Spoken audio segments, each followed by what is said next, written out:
विद्यार्थी मित्रांनो, आज आपण बी ए प्रथम वर्ष सेमिस्टर दुसरे पेपर तिसरा प्राचीन भारताचा इतिहास प्रारंभ ते 647 पर्यंत या पेपरमधील शेवटचे प्रकरण वर्धन आणि चालुक्य घराणे आणि या वर्धन आणि चालुक्य घराण्याबद्दलची माहिती संपूर्णपणे आपण अभ्यासली आहे. त्याचबरोबर वर्धन घराण्याबद्दलचे जे काही प्रश्न आणि उत्तरे हे पूर्णपणे समजून घेतलं. आज आपण चालुक्य घराणे ज्यामधील बदामीच्या चालुक्य घराण्याबद्दलची माहिती, त्याचबरोबर पुलकेशी द्वितीय यांच्यावर आधारित जे काही प्रश्न आणि उत्तरे ही माहिती सर्व या पिरियडमध्ये अभ्यासणार आहोत. तर कालच्या पिरियडमध्ये आपण हर्षवर्धनाची कारकीर्द आणि त्यांनी केलेले जे काही पराक्रम किंवा जे युद्ध अभियान याबद्दलचे जे काही त्या आधारावर जे काही प्रश्न आणि उत्तरे होते ते पूर्णपणे अभ्यासले. आज आपण बदामीच्या चालुक्य जे तत्कालीन स्थितीमध्ये पुलकेशी द्वितीय याचा कालखंड आणि बदामीच्या चालुक्याबद्दलची माहिती पाहणार आहोत. तर बदामीच्या चालुक्य घराण्याबद्दलची माहिती पाहत असताना सर्वप्रथम जे काही चालुक्य घराणं त्यामधील बदामीच्या चालुक्य घराण्यावर आधारित प्रश्न आणि उत्तरे पाहणार आहोत.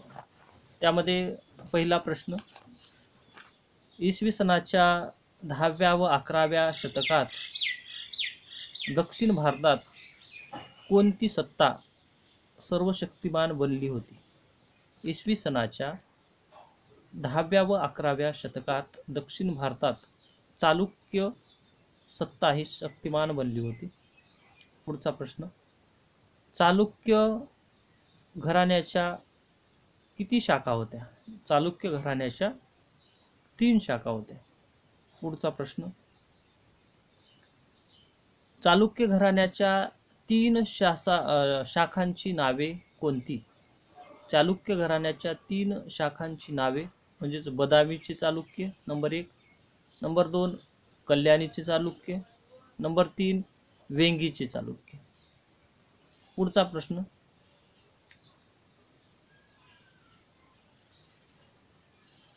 कल्याणीच्या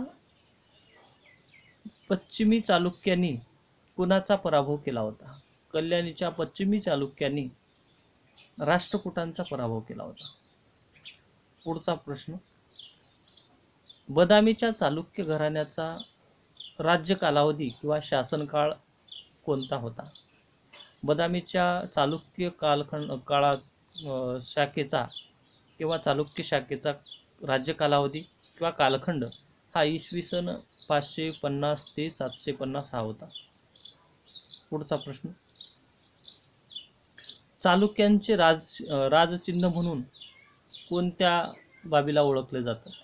चालुक्यांचे राजचिन्ह म्हणून वराह या बाबीला ओळखले जातं. पुढचा प्रश्न, बदामीच्या चालुक्यांना कोणत्या नावाने ओळखले जाते? किंवा बदामीच्या चालुक्यांना अन्य कोणत्या नावाने ओळखले जाते? तर बदामीच्या चालुक्यांना पश्चिमी चालुक्य म्हणून सुद्धा ओळखले जाते. पुढचा प्रश्न, बदामीच्या चालुक्याचा संस्थापक म्हणून कोणाला ओळखले जातं? बदामीच्या चालुक्याचा संस्थापक म्हणून जयसिंह याला ओळखलं जातं. पुढचा प्रश्न, जयसिंहानंतर त्याचा पुत्र कोणता पुत्र राजसत्तेवर आला? बदामीच्या चालुक्य घराण्यातील जयसिंहानंतर त्याचा पुत्र रणराज हा राजसत्तेवर आला. पुढचा प्रश्न, रणराजचा कोणता पुत्र हा इसवी सन 535 मध्ये चालुक्य वंशाच्या सत्तेवर आला? रणराजचा पुलकेशी प्रथम हा चालुक्य वंशाच्या सत्तेवर आला. पुढचा प्रश्न, बदामीच्या चालुक्य घराण्याचा वास्तविक संस्थापक व प्रथम शासक म्हणून कोणाला ओळखले जाते? बदामीच्या चालुक्य घराण्याचा वास्तविक संस्थापक व प्रथम स्वतंत्र शासक म्हणून पुलकेशी प्रथम याला ओळखलं जातं. पुढचा प्रश्न, पुलकेशी प्रथम यांनी कोणत्या ठिकाणी स्वतंत्र राज्य निर्माण केले? पुलकेशी प्रथम यांनी विजापूर जिल्ह्यात वातापी या ठिकाणी स्वतंत्र राज्य निर्माण केले. पुढचा प्रश्न, बदामीच्या चालुक्य घराण्याची राजधानी पुलकेशी प्रथमच्या कालखंडात कोणती होती? बदामीच्या चालुक्य घराण्याची राजधानी पुलकेशी प्रथमच्या कालखंडात वातापी त्यालाच विजापूर जिल्ह्यात होती. पुढचा प्रश्न, पुलकेशी प्रथम यांनी कोणत्या ठिकाणी किल्ल्याची निर्मिती केली? पुलकेशी प्रथम यांनी वातापी या ठिकाणी किल्ल्याची निर्मिती केली. पुढचा प्रश्न, पुलकेशी प्रथम यांनी कोणते यज्ञ केले? पुलकेशी प्रथम यांनी अश्वमेध, हिरण्यगर्भ आणि वाजपेय नावाचे यज्ञ केले. पुढचा प्रश्न, पुलकेशी प्रथम नंतर व बदामीच्या चालुक्य सत्तेवर कोण आला? पुलकेशी प्रथम नंतर बदामीच्या चालुक्य सत्तेवर कीर्तिवर्मन हा शासक आला. पुढचा प्रश्न, कीर्तिवर्मन या शासकाने कोणता प्रदेश जिंकून घेतला होता? कीर्तिवर्मन या शासकाने महाराष्ट्र, म्हैसूर आणि मद्रास हा प्रांत जिंकून घेतला होता. पुढचा प्रश्न, वातापीची बदामीच्या चालुक्य घराण्याची राजधानीत कोणत्या शासकाने मंदिरे उभारली?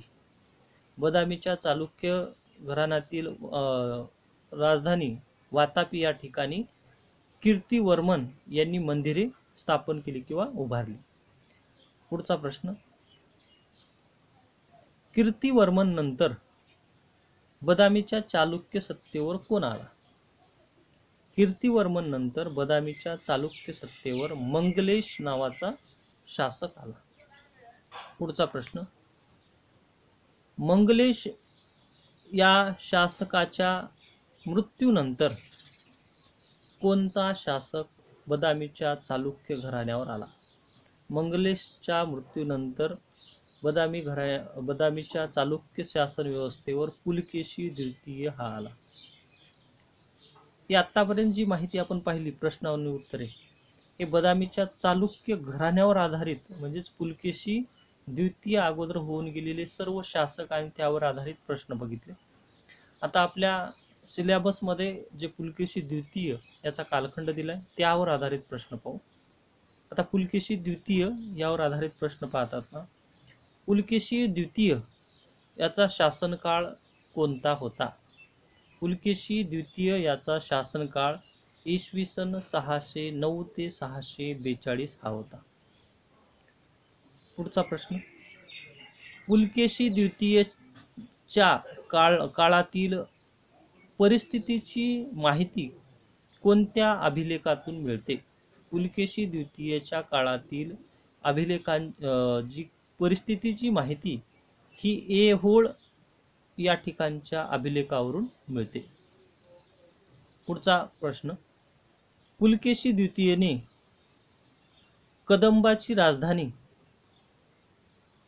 कदंबाच्या कोणत्या राजधानीवर आक्रमण केले? पुलकेशी द्वितीयने कदंबाच्या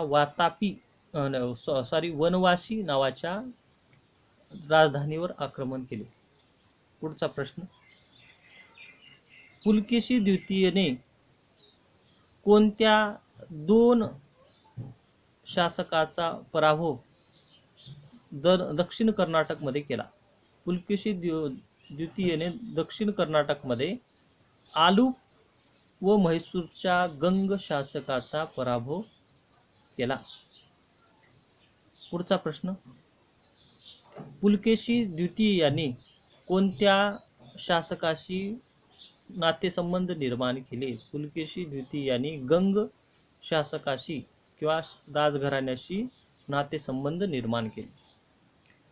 पुढचा प्रश्न, पुलकेशी द्वितीय यांनी कोणत्या घराण्याच्या शासकाच्या मुलीशी विवाह केला?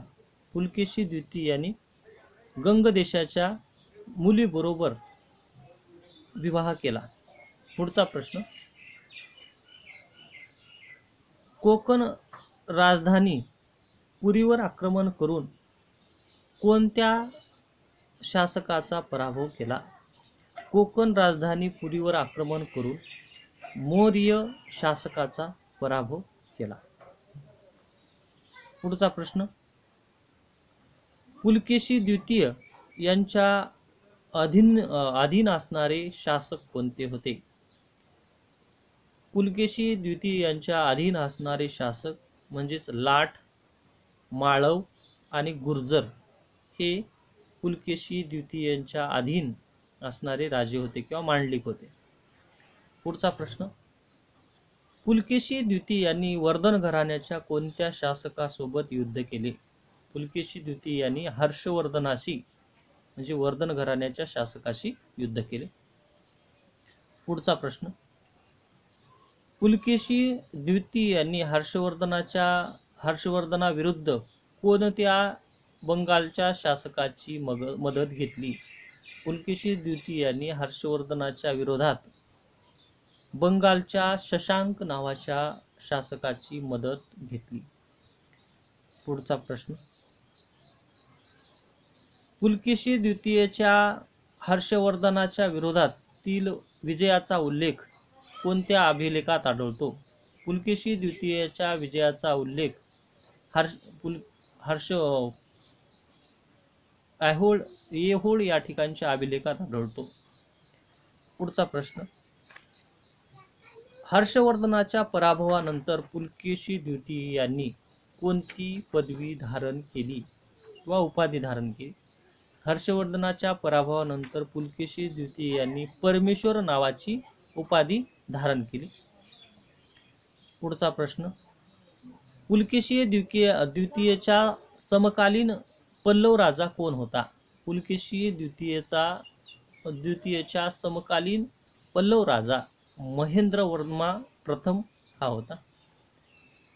पुढचा प्रश्न, कोणत्या अभिलेखावरून पुलकेशी द्वितीयला पूर्व पश्चिम किनाऱ्याचा स्वामी म्हणून ओळखले जाते? तर लोहनेर अभिलेखावरून पुलकेशी द्वितीयचा उल्लेख किंवा पूर्व पश्चिम किनाऱ्याचा स्वामी असा केला जातो. पुढचा प्रश्न, पिठ्ठपूरवर विजय मिळवल्यानंतर पुलकेशी द्वितीय यांनी त्या ठिकाणी कोणाची नेमणूक केली? पिठ्ठपूरवर विजय मिळवल्यानंतर पुलकेशी द्वितीय यांनी लहान भाऊ विष्णुवर्धनला गादीवर बसवले. पुढचा प्रश्न,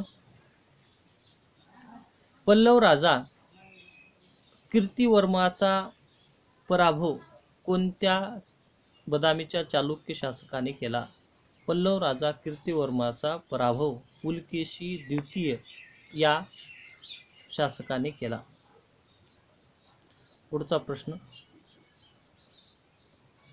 कोणत्या शासकाने पुलकेशी द्वितीयच्या राजधानीवर आक्रमण केले?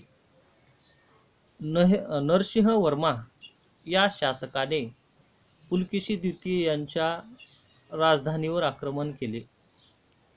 पुढचा प्रश्न, पुलकेशी द्वितीयचा मृत्यू कोणाच्या आक्रमणामुळे झाला? पुलकेशी द्वितीयचा मृत्यू नरसिंहवर्मा या पल्लव शासकाच्या आक्रमणामुळे झाला. पुढचा प्रश्न, नरसिंहवर्मनाने पुलकेशी द्वितीयला पराभूत केल्यानंतर कोणती पदवी धारण केली? नरसिंहवर्माने पुलकेशी द्वितीयला पराभव केल्यानंतर वातापी कोड नावाची उपाधी धारण केली. पुढचा प्रश्न, इराणी सम्राट खुसरो यांच्या दरबारात एक शिष्टमंडळ कोणी पाठवले? इराणी सम्राट खुसरो यांच्या दरबारात एक शिष्टमंडळ पुलकेशी द्वितीय यांनी पाठवले. पुढचा प्रश्न, पुलकेशी द्वितीयचा लहान मुलगा पुलकेशी द्वितीयचा कोणता लहान मुलगा राजसत्तेवर आला? पुलकेशी द्वितीयचा विक्रमादित्य प्रथम हा मुलगा राजसत्तेवर आला. पुढचा प्रश्न, कोणाच्या मदतीने विक्रमादित्यने पल्लवांचे वर्चस्व बदामीतून नष्ट केले? गंग देशाच्या मदतीने विक्रमादित्य प्रथम यांनी पल्लवांचे वर्चस्व बदामीहून कमी केले. पुढचा प्रश्न, विक्रमादित्य यांनी कोणत्या बाबीला प्राधान्य दिले? विक्रमादित्यने दानधर्म या बाबीला प्राधान्य दिले. हे होतं पुलकेशी द्वितीयच्या कालखंडावर आधारित प्रश्न आणि उत्तरे संपूर्णपणे आपण अभ्यासली. याबरोबरच आपल्या जे काय आपला सिलेबस आहे, जो प्राचीन भारताचा इतिहास प्रारंभ ते 647 पर्यंत, यामधील शेवटचं प्रकरण वर्धन आणि चालुक्य घराणे, आणि या चालुक्य घराण्यामधील बदामीची चालुक्य आणि पुलकेशी द्वितीयची कारकीर्द किंवा पराक्रम याबद्दलची सविस्तर माहिती आपण पाहिली आहे. आणि याबरोबरच आपलं जे प्रकरण पूर्णपणे संपलं. त्याचबरोबर पेपरचा सिलेबस सुद्धा पूर्ण संपलेला आहे. तर पुढे एक सूचना तुमच्यासाठी की तुम्ही कॉलेज आता चालू नाही, त्यामुळे इंटरनल जे तुम्हाला द्यायचं आहे ते इंटरनल देण्यासाठी मी आपल्या व्हॉट्सअप ग्रुपला सूचना टाकलेली आहे. तर पुन्हा एकदा सांगतो की तुम्हाला एकूण 25 प्रश्न तयार करायचे आहेत आणि जे 4 प्रकरण आहेत त्या 4 प्रकरणामध्ये प्रकरणाच्या आधारावर म्हणजे 4 प्रकरणामधल्या प्रश्न जवळपास 6-6 प्रश्न प्रत्येक प्रकरणातले घ्यायचं, 6-7 एकूण 25 प्रश्न तयार करायचे आहेत. आणि हे प्रश्न तयार करताना सर्वप्रथम जे आपण पेजवर लिहिणार आहोत, पानावर लिहिणार आहोत, त्या ठिकाणी कॉलेजचं पूर्ण नाव टाकायचं, शैक्षणिक वर्ष टाकायचं, त्याचबरोबर उन्हाळी सत्र परीक्षा 2021, BA प्रथम वर्ष, सेमिस्टर दुसरे, पेपर क्रमांक 3, पेपरचं नाव प्राचीन भारताचा इतिहास प्रारंभ ते 647 पर्यंत, आणि विद्यार्थ्यांचं संपूर्ण नाव, जे विद्यार्थी तुम्ही लिहितात तुमचं पूर्ण नाव लिहायचं.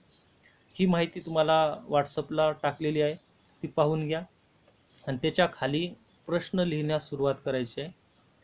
प्रश्न लिहिताना प्रश्न पूर्ण लिहायचा, त्याचे 4 पर्याय द्यायचे आणि 4 पर्यायापैकी योग्य पर्याय असेल त्याला राईट करायचं म्हणजे टिक करायचं. असे एकूण 25 प्रश्न तयार करा. आणि हे 25 प्रश्न तयार केल्यानंतर त्याचा तुमच्या मोबाईलमध्ये फोटो काढा किंवा PDF करा. फोटो काढून ते पूर्ण पेज, जेवढे 25 प्रश्नासाठी 2, 3, 4 पेज होतील ते पेज माझ्या व्हॉट्सअपला टाका. तो ग्रुपला तुम्हाला टाकता येणार नाही, तर व्हॉट्सअप नंबरला माझा जो नंबर आहे त्या नंबरवर टाकायचं.